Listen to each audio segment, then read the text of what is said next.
Hi, I'm Lisa Yen. I'm the LACNet's Director of Programs and Outreach, and I'm here with Dr. Andrew Hendifar at Cedars-Sinai Medical Center, who heads up the neuroendocrine tumor clinic and neuroendocrine tumor program at Cedars-Sinai.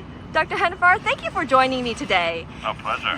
Thank you for having me. Beautiful day. It is a beautiful day. And in honor of Rare Disease Day, which is February 28th every year, I wanted to ask you what you thought about NETs and whether or not it's a rare disease.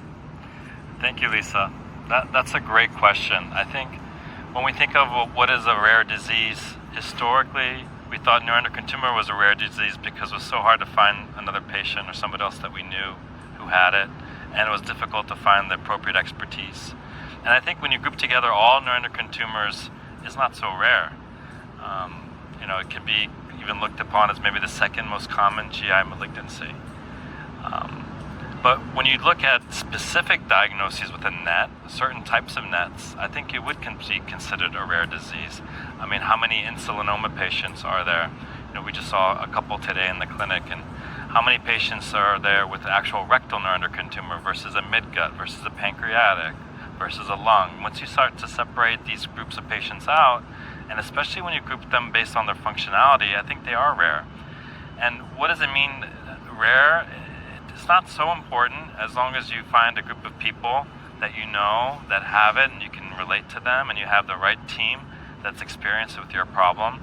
But sometimes it's important, the rare designation, because there is a law in the United States that rare diseases can have orphan drug access, which actually can be quite important to help speed along drug approvals.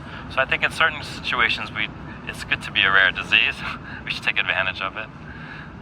Yeah, okay. So some situations it's okay to be a rare disease, and I think for many patients or caregivers to hear, I have a rare disease, it can be hard. It can be hard to hear that.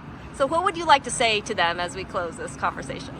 Well, I have to say, whether you consider it rare or not, no question, there's more information than ever about how to diagnose and how to treat neuroendocrine tumors.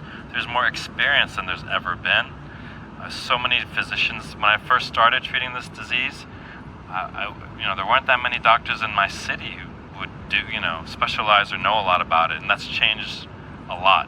And you have great organizations like LACNet's, carcinoid.org, all of them that are there with lots of expertise, and they all offer able to help that you need.